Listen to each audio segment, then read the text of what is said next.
Welcome. I'm David. I'm Lindsay. And this is Desmond Rhodes. Hello and welcome to a Wednesday Waffle. Today we're going to talk about lighting. Well, that's what we're going to start talking about.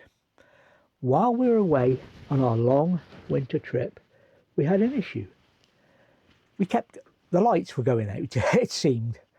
The marker lights, the orange things along the side, were virtually all out. But they were full of water, so we understood that. They got full of water because the seals on them are no good, because they're cheap. Hey, yeah, I bought cheap ones. Because at £16 a time for the other ones, that's ridiculous. Anyway, we lost the side light, we lost a top marker light, and a brake light. So we got home, I would say early, but Lindsay would say late. But we came home specifically to do some prep for the MOT. And because it was the lighting that I'd had problems with before, I was expecting more problems. So we're back well early. Anyway, as it turns out, I decided, because of the difficulties of changing a bulb at the front of a Fiat Ducato, where you've got to take the whole front apart just to change the slightest bulb. You've virtually got both sides out to get at the one side that you want, but that's beside the point. We'll get to that when I change that bulb. Okay, so I go up to the top front white marker light on the near side, sorry, on the off side. Change the bulb, absolutely no difference whatsoever. So, time to look at the fuses. And all that wiring is fused by 3 fuses, 12, 13 and 24. They are in the near side fuse box on a right-hand drive vehicle, the passenger side, and easily accessible. So fuse 13 is the fuse I was looking for, 5 amp, or 3 a 5 amp. I pulled the fuse, replaced it, and lo and behold, top marker light is now working. Superb. So is the front side light. Okay, so is, yeah, I've got more marker lights working. Brake light's now working. We tested all the lights and everything was working now as it should.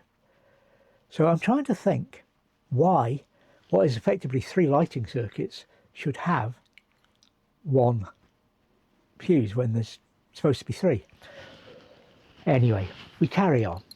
Everything's working now except by running marker lights, which are supposed to be, well, we know they're full of water because they're cheap and nasty and horrible. And they're on that same circuit, but there you go. So I start to repair these, and I start on the first one. And it's not a matter of repair, we're chucking away and we paid for some slightly more expensive ones with a better seal, because the other ones, they've got a rubber seal, but it's not rubber. I don't know what it was, but it certainly wasn't rubber or substitute rubber. And it's just cracked and awful, and the lights became full of water.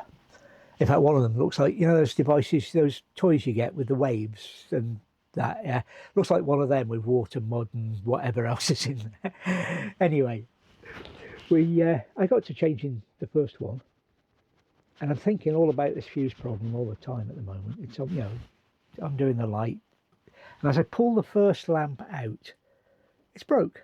The cabling is broke. So I keep pulling. There's plenty of loose cable behind these. There's nothing to worry about there. Pull through, and it comes out the complete cable for it. But there's something not right about it. Something not right. Anyway, I go underneath, get the wires, and to find, you know, to attach a new cable run, repair it. Doesn't need repairing. There's plenty of cable coming back. So I attach a new marker light. I keep calling them marker lights. They're really, I don't know whether they're called marker lights or running lights. I'll call them whatever comes out of my mouth.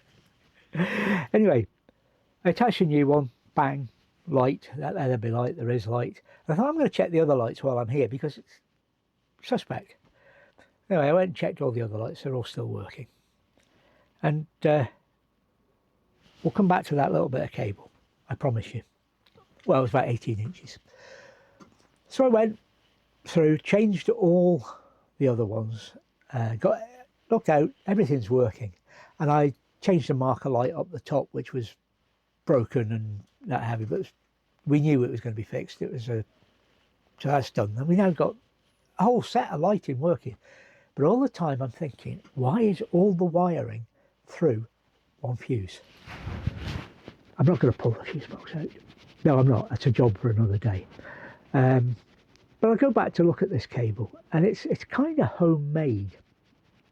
There's two wires, one black, one yellow, and they're thicker than normal for a light 5 watt wiring loom.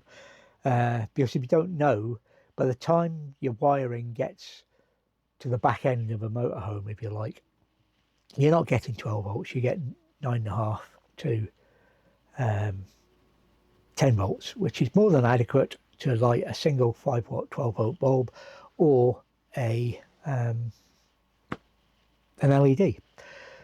But this cable worried me. It wasn't right.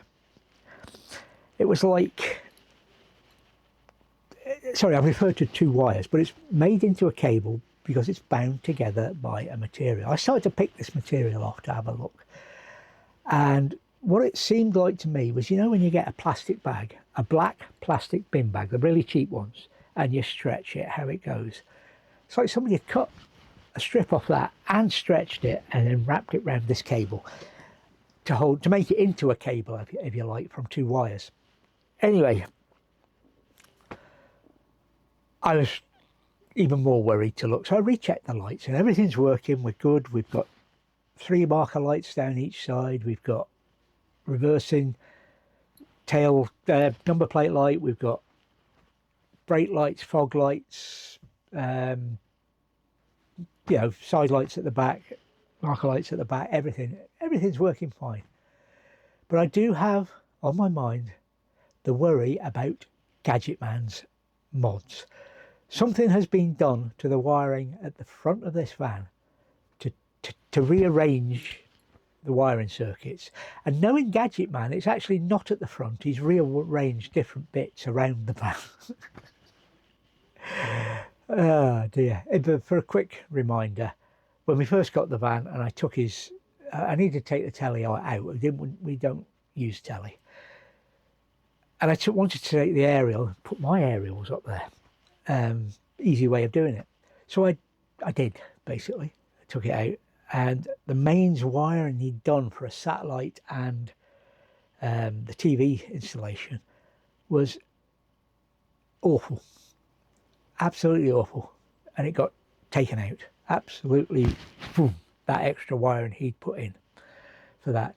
And he'd done some 12 volt stuff. He'd run some sockets to the back and he'd done some wiring and bits and pieces. And it was all awful. And it's all out. Well, I'm not saying mine's perfect, but the van's much better for that rewire. Anyway, we now have complete lighting.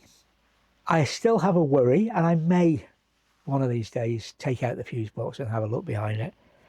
I may not. But suffice to say, we're up and running, and when we came back from our trip and from our winter tour, the videos of which will start soon, when we came back from it, we were looking at auto electrician, etc. before the MOT. Thankfully, it's been an easy fix. So, this is the second take, by the way. The first take, I hope, was pretty much the same, except you won't have this bit in. And the bit is that I spent so much time worrying and thinking and what have you, that there's a certain act I forgot to commit before pressing or before starting to talk. I think pressing might have given away the fact that this is take 2 because take 1 was done without the record button being pressed. Anyway, I've waffled on. It is a Wednesday waffle. Perhaps I'll be back next week with the waffle, but our normal videos are still on a Monday and a Thursday, with the odd short thrown in for good measure. Although the last one didn't get a very good measure.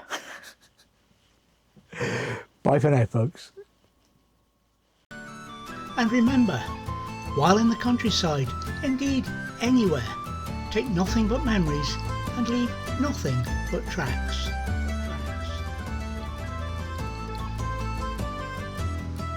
Please subscribe and click that notification bell to receive notifications of all our videos.